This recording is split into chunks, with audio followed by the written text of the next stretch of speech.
ભાવનગરની સરકારી મેડિકલ કોલેજમાં રેગિંગની ઘટના બાદ કોલેજ પ્રશાસન એક્શનમાં આવી ગયું। આ મામલે એન્ટી રેગિંગ કમિટીની મળેલી બેઠકમાં મહત્વપૂર્ણ નિર્ણય લેવાયો। મેડિકલ કોલેજમાં ડીને જણાવ્યું છે કે રેગિંગ સામા જે લોકો સામેલ હતા તેઓના નામ ખુલ્યા છે। આ 4 વિદ્યાર્થીઓના 2 વર્ષ માટે ડોક્ટરના સર્ટિફિકેટ અટકાવવામાં આવ્યા છે અને મેડિકલ કોલેજમાં અજાણ્યા લોકોના પ્રવેશ પર પ્રતિબંધ લગાવી દેવાયો છે। એન્ટી રેગિંગ કમિટીના નિર્ણય બાદ ભોગ બનનારના વાલી ડીન સામે રડી પડ્યા અને કહ્યું કે મારા પુત્રને મેડિકલના અભ્યાસમાં માત્ર 1 મહિનો જ બાકી રહ્યો છે। હવે આ મેડિકલ કોલેજમાં અમારે અભ્યાસ નથી કરવો, તેના જીવને જોખમ છે। આ મામલે નીલમબાગ પોલીસે વધુ 8 શખ્સોની ધરપકડ કરી હતી। ગત 7 માર્ચના રોજ કેટલાક વિદ્યાર્થીઓનું કારમાં અપહરણ કરી અને મારપીટ કરાઈ હતી। અશ્લીલ ગાળો બોલી અને જાનથી મારી નાખવાની ધમકી આપી હતી। આ મામલે આરોપી અમન જોશીએ પૂછપરછમાં જણાવ્યું કે ફરિયાદી દ્વારા લેવાયેલા અમુક નિર્ણય તેમજ પદવીદાન સમારોહના આયોજન બાબતે મનભેદની દાજ રાખી આ કૃત્ય કરવામાં આવ્યું। કમિટી આ ડિસિઝન લીધું છે કે જે પણ સ્ટુડન્ટ્સ છે જે એને સસ્પેન્ડ કરવામાં આવે અને એક્સપલ્ઝન ફ્રોમ ધ હોસ્ટેલમાંથી કાઢી દેવામાં આવે। બીજું કે એનું સર્ટિફિકેટ છે અમે વિથહોલ્ડ કરીશું, ઇન્સ્ટિટ્યૂટ વિથહોલ્ડ કરશે for the period of 2 years, 2 વર્ષ સુધી આપણે એનું સર્ટિફિકેટ અમે વિથહોલ્ડ કરીશું। અમે નશાનો ઉલ્લેખ કરતા હતા કે ગાંજાનો ઉલ્લેખ કરતા હતા તો એ વસ્તુ અમારી અરજીમાં લેવામાં આવી નથી। એ દરમિયાન બાદ પણ જ્યારે પંચનામા માટે ગયેલા તો ત્યારે પંચનામાના જે સ્થળે કોઈ પણ જે વસ્તુઓ મળી હોય તો એ વસ્તુ સેમ્પલ કલેક્ટ કરી કે એનો FSL કરવામાં નથી આવ્યો। જે તપાસ જે છે એ ઊંડી અને સાયન્ટિફિક વે રીતે જુદા જુદા પુરાવા જેમાં CCTV અને એ પોલીસ દ્વારા લેવામાં આવનાર છે। પોલીસ દ્વારા આ જે ફરિયાદી જે છે ઈશાન કોટક તેના કહેવા મુજબ જ ફરિયાદ દાખલ કરવામાં આવેલા છે। ખરેખર તો આ એક ન્યાય નથી, કેમ કે 2 વર્ષ પછી પણ આ લોકો તો ડૉક્ટર બનીને બહાર આવવાના છે, જે સમાજ માટે નુકસાનકારક જ છે। તો અમારી હજી આગળ જે કંઈ પણ કાયદાકીય રીતે અને કાનૂની રીતે થતું હશે એ કાર્યવાહી કરવાનું અમે લોકોએ નક્કી કર્યું છે। તો ભાવનગરની મેડિકલ કોલેજમાં રેગિંગની ઘટનાને લઈને વાલીઓ રોષે ભરાયા। ભોગ બનનાર વાલીઓ દ્વારા મેડિકલ કોલેજના ડીન સમક્ષ પોતાનો આક્રોશ વ્યક્ત કરવામાં આવ્યો। વાલીઓ પોતાની વેદના ઠાલવી રહ્યા હતા। એ દરમિયાન એક જાગૃત નાગરિક અચાનક ઓફિસમાં આવ્યા। જાગૃત નાગરિકે ડીનને ફાનસ આપી આંખો ઉઘાડી કામ કરવા સૂચન કર્યું। કમિટી છે ને ફાનસ ભેટ આપું છું કે તમને જે કામનું હોય તો આ ફાનસ પ્રસ્તાવ હાચે હાચું છે, અંદર તેલય પૂરેલું છે અને એના અજવાળે તમે જોજો, એના અજવાળે જોજો સામાન્ય જે ટકાવારીથી પાસ થાય છે, BA BComમાં જે છોકરાઓ જાય છે, જે સાયન્સમાં BScમાં જાય છે, જેની એવરેજ ટકાવારી 50-60 કે 40-50 ની વચ્ચે હોય છે, ન્યાય આવું રેગિંગ નથી થતું, ક્યાંય આવું રેગિંગ નથી થતું। નથી ઈચ્છતા કે બીજા કોઈના છોકરાઓ ખોટી રીતે નિર્દોષ હોય તો દંડાય।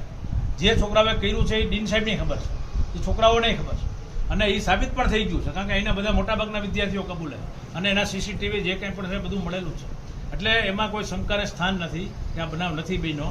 આ બનાવ બન્યો છે, એમને ખૂબ પરેશાન કરવામાં આવ્યા છે। 4 કલાક ભાવનગરના જાહેર રસ્તાઓ પર એમને ફેરવી અને એમને ઢોર માર મારવામાં આવ્યો છે। એમના મારના નિશાન છે, હોસ્પિટલમાં એડમિટ થયેલા છે, હોસ્પિટલમાંથી એડમિટ થઈ અને એમના બધા મેડિકલ રિપોર્ટ પણ અહીંયા સાહેબ પાસે છે। એટલે કોઈ એવું ના માનવાને કારણ નથી કે આરોપીઓ સામે કોઈ પગલાં લેવામાં ના આવે। એના જ સિનિયર્સ અને એના ક્લાસમેટ સાથે થઈ અને એ લોકોએ અપહરણ કર્યું, એને ઢોરમાર મારવામાં આવ્યો અને એના પછી પણ એની ઉપર સતત ટોર્ચરિંગની ધમકીઓ ચાલુ છે આડકતરી રીતે કે તમને લોકોને અહીંયા રહેવા નહીં દઈએ, ધમકાવીશું, આ છે તે છે। પોલીસ તરફથી પણ અમને લોકોને ક્યાંક એવું લાગી રહ્યું છે કે પૂરી કાર્યવાહી નથી થઈ રહી, કે બાળકોનું નિવેદન જે લેવાયું છે, બાળકોએ જે ફરિયાદ કરી છે એ મુજબના પગલાં નથી લેવાયા અને અમે એવી માગણી કરીએ છીએ કે પોલીસ તરફથી આની ઉપર સ્ટ્રોંગ એક્શન લેવામાં આવે। વડોદરામાં રક્ષિત ચોરસિયા દ્વારા અકસ્માત સર્જવાનો જે મામલો હતો, સમગ્ર મામલે શહેર પોલીસ કમિશનર નરસિંહા કુમારનું નિવેદન। પોલીસે કાર કબજે કરી છે, ફોરેન્સિક પુરાવાઓ એકત્ર કર્યા છે, ટાયર માર્ક્સ ફોરેન્સિક પુરાવા તરીકે મળ્યા છે। રક્ષિત ચોરસિયા વારાણસીમાં સેનેટરી હાર્ડવેર કંપની ચલાવનારાનો પુત્ર છે। છેલ્લા 4 વર્ષથી તે વડોદરામાં રહે છે। આરોપી રક્ષિતનું મેડિકલ પરીક્ષણ, લોહીના નમૂના લેવાયા। પ્રાંશુ ચૌહાણ તેની સાથે કારમાં બેઠો હતો। પ્રાંશુ ચૌહાણ શંકાના દાયરામાં છે। કાર પ્રાંશુ ચૌહાણના પિતાની હોવાનું ખુલ્યું છે। રક્ષિત ચોરસિયા, પ્રાંશુ ચૌહાણ અને અન્ય એક મિત્ર ગધેડા સર્કલ પાસે ભેગા થયા હતા। રક્ષિત ચોરસિયા, પ્રાંશુ ચૌહાણ ગધેડા સર્કલથી કારમાં બેઠા હતા। પોલીસે સમગ્ર રૂટના સીસીટીવી ફૂટેજ કબજે કર્યા. બેદરકારી બદલ સીપીએ 3 એએસઆઈની કારેલીબાગ પોલીસ સ્ટેશનથી ટ્રાફિક પોલીસમાં બદલી કરી છે.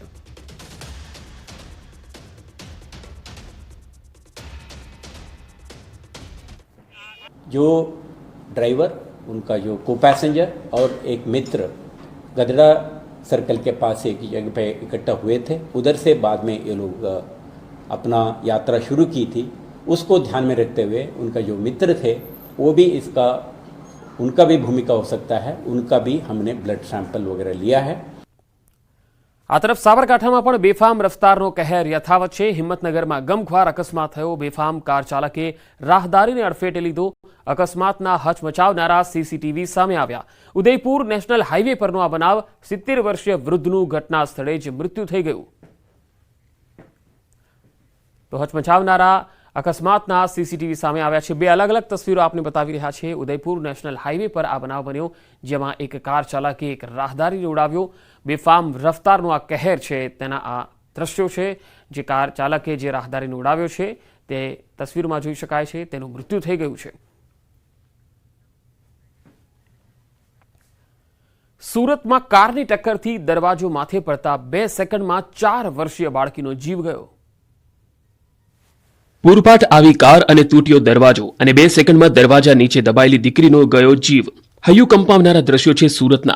સુરત ખાતે એક વાહન ચાલકની બેદરકારીનો ભોગ 4 વર્ષની બાળકી બની.